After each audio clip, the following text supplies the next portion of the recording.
It's January 1st, 2026. Again, I'm standing in my kitchen waiting for the kettle to whistle.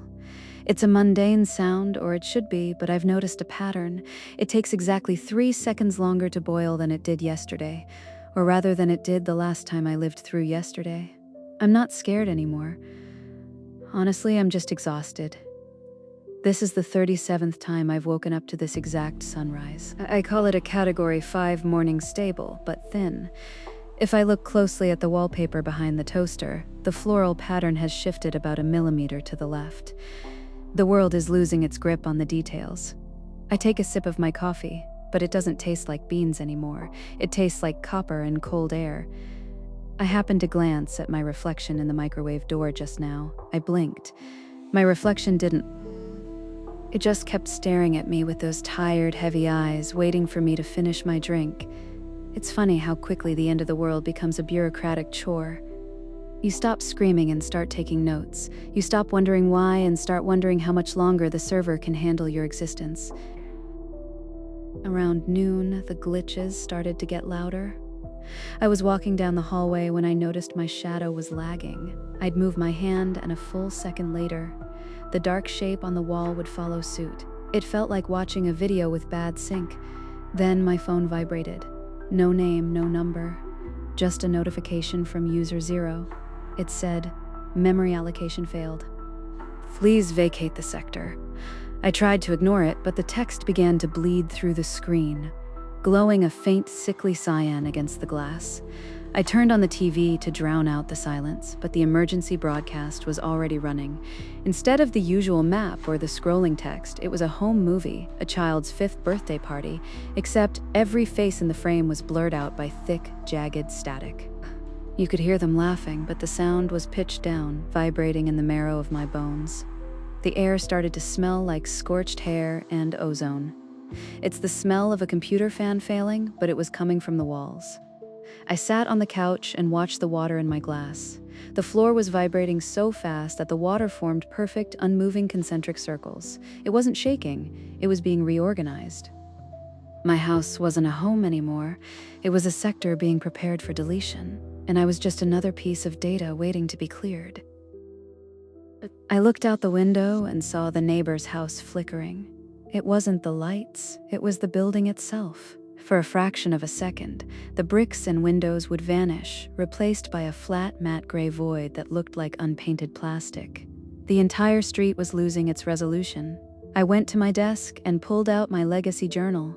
I've kept it through every reset, hidden in a floorboard that the system seems to overlook. There are 36 versions of my own handwriting in there, each one describing a different way I tried to run. Some entries are frantic, some are peaceful, but they all end the same way. One entry caught my eye today. It said the $84 trillion global economy wasn't destroyed, it was unindexed. That's when it hit me. The money, the history, the skyscrapers, they aren't being blown up. They're being deleted to save processing power. We aren't living through an apocalypse, we're living through a cleanup script. I read the very last line of the previous loop's entry. If you're reading this, the shadow is already behind you. I didn't turn around. I couldn't. The walls were turning semi-transparent, revealing the glowing cyan wireframes of the world beneath the skin of reality. The bass in the world's audio just dropped out. Everything sounded tinny, like it was playing through a cheap pair of headphones from a mile away. The wind didn't howl, it hissed like static. By 6 p.m., I realized my role in all of this. I'm not a survivor. I'm a witness. The system needs someone to observe the deletion so it can verify the data is gone. My very presence is the mechanism of the reset.